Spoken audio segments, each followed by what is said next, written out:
नमस्कार, खरी खरी में आपका स्वागत है। मैं हूं मृगेंद्र सिंह। दतिया उपचुनाव पर में मतदान कल सुबह 7 बजे से शुरू होकर शाम 6 बजे तक चलेगा। दतिया उपचुनाव पर कल मध्य प्रदेश के नहीं पूरे देश की निगाह लगी हुई। निगाह इस कारण लगी हुई है कि यह विधानसभा क्षेत्र भाजपा के दिग्गज नेता पूर्व गृह मंत्री डॉक्टर नरोत्तम मिश्रा का विधानसभा क्षेत्र रहा है। अब इस बार पार्टी ने उन्हें टिकट न देके संगठन से जुड़े आशुतोष तिवारी को टिकट दिया है। आशुतोष तिवारी के समर्थन में भाजपा के सभी दिग्गज नेता मध्य प्रदेश, विशेषकर मध्य प्रदेश से जुड़े मुख्यमंत्री डॉक्टर मोहन यादव, प्रदेश अध्यक्ष हेमंत खंडेलवाल, केंद्रीय मंत्री शिवराज सिंह चौहान, ज्योतिरादित्य सिंधिया सहित सभी दिग्गज नेता वहां पहुंचे। 1 दर्जन मंत्री थे जिनको अलग क्षेत्रों की जिम्मेदारी थी, लगभग आधा सैकड़ा विधायक थे। सबको क्षेत्र को पूरा नाप लिया और सबने पूरा तैयारी कर ली है। कल मतदान होना है, प्रशासन ने पूरी तैयारी कर ली है मतदान के लिए। शांतिपूर्ण स्वच्छ चुनाव हो, इसके लिए प्रशासन ने पूरी तैयारी कर ली है। संवेदनशील और अति संवेदनशील क्षेत्रों में बांटा गया है पोलिंग बूथों को, उसमें अलग अलग फोर्स तैनात की गई है और प्रशासन के अधिकारी मुस्तैद हैं। केंद्रीय चुनाव आयोग द्वारा जो नियुक्त किए गए पर्यवेक्षक हैं, उन्होंने भी मोर्चा संभाल लिया है। अब मतदान होगा। मतदान इसलिए कि निगाहें सबकी लगी हुई हैं, कारण कि जहां एक और भारतीय जनता पार्टी, वहीं कांग्रेस ने पूर्व विधायक और दतिया राजघराने के घनश्याम सिंह को टिकट दिया है। वहाँ से उनका मुकाबला है। घनश्याम सिंह की छवि भी सीधे साधे नेता के रूप में है। तो इस कारण मुश्किल अब ये है कि विकास की बड़ी बड़ी बातें होती हैं, लेकिन यह चुनाव विकास से हट के पूरी तरह से जाति समीकरणों में उलझ के रह गया है। किस जात का वोट किसको अधिक मिलेगा, उसी पर जीत हार तय होगी।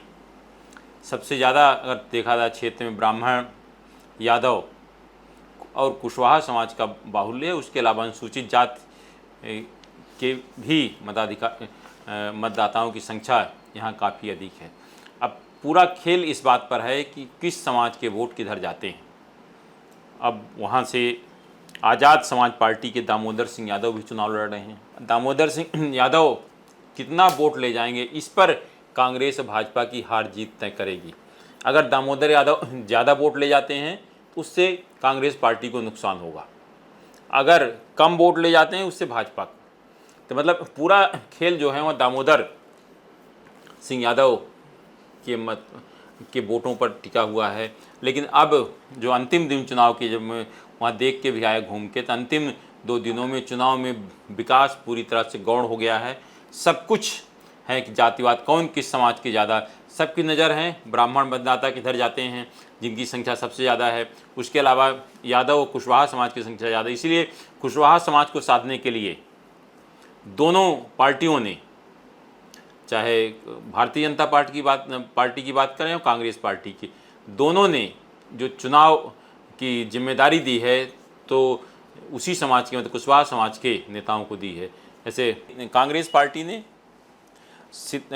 डब्बू कुशवाहा और सिद्धार्थ कुशवाहा जो सतना से विधायक है, उनको चुनाव का प्रभारी बनाया है। वही भारतीय जनता पार्टी ने ग्वालियर सांसद भारत सिंह कुशवाहा को चुनाव का प्रभारी बनाया है। पहले यहाँ केंद्रीय मंत्री ज्योतिरादित्य सिंधिया को बनाया गया था भारतीय जनता पार्टी ने। बाद में अंतिम समय में इसे जाति समीकरण बताया जाता है, जाति समीकरणों के कारण ही वो परिवर्तन किया गया है। अब दोनों कौन अधिक सफल होता है अपने समाज के मतों को पार्टी में दिलाने की, ये सब अब कल के मतदान के बाद ही पता चल जाएगा। सबके अपने दावे अलग अलग हैं। जहां कांग्रेस पार्टी लगातार जीत का दावा कर रही है, वही भारतीय जनता पार्टी भी जीत का दावा। भारतीय जनता पार्टी के प्रदेश अध्यक्ष हेमंत खंडेलवाल ने बातचीत करते हुए क्या कहा, जरा सुनिए। और कांग्रेस विकास नहीं, सिर्फ भ्रम फैलाने का काम करती है। उनके नेता जीतू पटवारी जी रोज सनसनीखेज कोई आरोप लगाते हैं और वे मान के चल रहे हैं कि चुनाव के बाद उनकी हार सुनिश्चित है। इसलिए हार को छुपाने के लिए वे अलग-अलग आरोप चुनाव आयोग या प्रशासन पे लगाते हैं। प्रशासन भी लगातार चिंता भी कर रहा है। प्रशासन लगातार गहन जो हमारी जांच होगी वो भी कर रहा है, लेकिन जीतू पटवारी जी की हमने शिकायत भी की है कि भ्रमित करने वाले आरोप जिनमें कोई तथ्य नहीं है उन्हें लगाते हैं। आपने सुना, इसी तरह कल जीतू पटवारी ने भी दावा किया था कि कांग्रेस पार्टी चुनाव जीतेगी। आप जीतू पटवारी ने क्या कहा वो भी सुन लीजिए। ऐसा है कि भारतीय जनता पार्टी मोदी गारंटी का हिसाब देना पड़ेगा, भ्रष्टाचार का देना पड़ेगा। ये जो revenge politics Bharatiya Janata party करती है इसका जवाब देना पड़ेगा। क्यों बच्चे गरीब है, कुपोषित है, बेरोजगार है, इसका उत्तर देना पड़ेगा।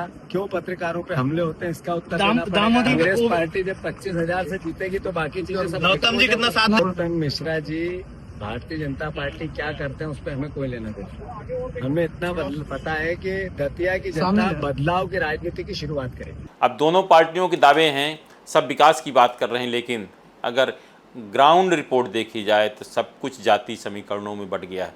इसीलिए दोनों दलों ने जिस गांव में जिस समाज की बहुलता है वहां के लोगों को भेजा गया है और सब अब मतदाताओं को लुभाने में लगे। हालांकि अब कल के बाद अधिकांश लोगों ने क्षेत्र छोड़ दिया है, लोकल है, लेकिन लोकल लोगों ने पूरी तरह से चुप्पी साध ली है। पब्लिक वाणी की टीम ने बहुत कोशिश की लोगों से जानने की, लेकिन किसी ने कुछ नहीं कहा। सब ने कहा कि हम अब ये 3 तारीख को पता चलेगा हम किसको वोट देंगे, लेकिन उन्होंने ना तो भाजपा के प्रति कुछ कहा, ना कांग्रेस के प्रति, और ना ही आज़ाद समाज पार्टी के।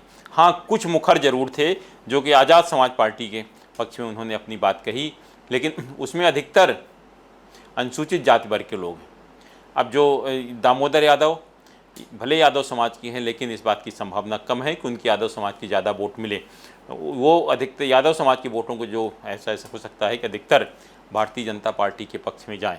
अब कांग्रेस के पक्ष में कौन से वोट जाएंगे, कांग्रेस को अपने कुशवाहा समाज, दलित और बहुत सारी समाज वोटों पर। इसी तरह भारतीय जनता पार्टी को उम्मीद है कि उन्हें हर समाज के पर्याप्त मात्रा में वोट मिलेंगे और उनका सबका दावा है कि हम 20,000 से अधिक से चुनाव जीतेंगे। भारतीय जनता पार्टी का कहना है कांग्रेस कहीं है ही नहीं। कांग्रेस का कहना है कि भारतीय जनता पार्टी ने नरोत्तम मिश्रा का टिकट काट दिया तो वहाँ कार्यकर्ता नहीं मिल रहे। ये तो दावे अपने अलग अलग हैं।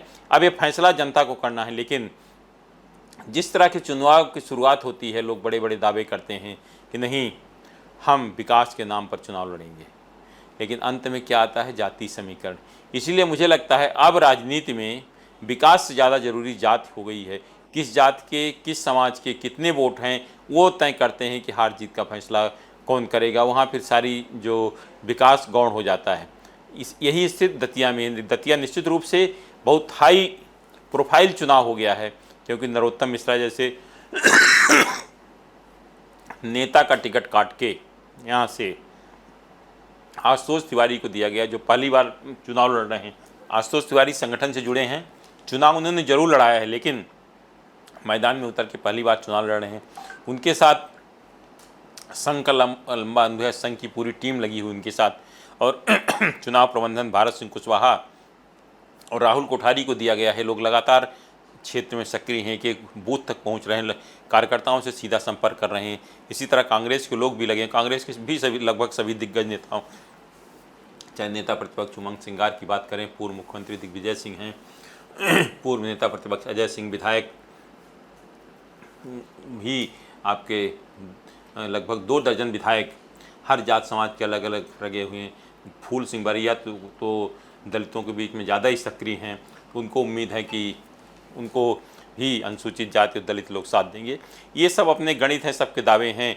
कल मतदान के बाद ही तय होगा, लोग अपने फिर दावे करेंगे, लेकिन अंतिम फैसला 3 को आएगा।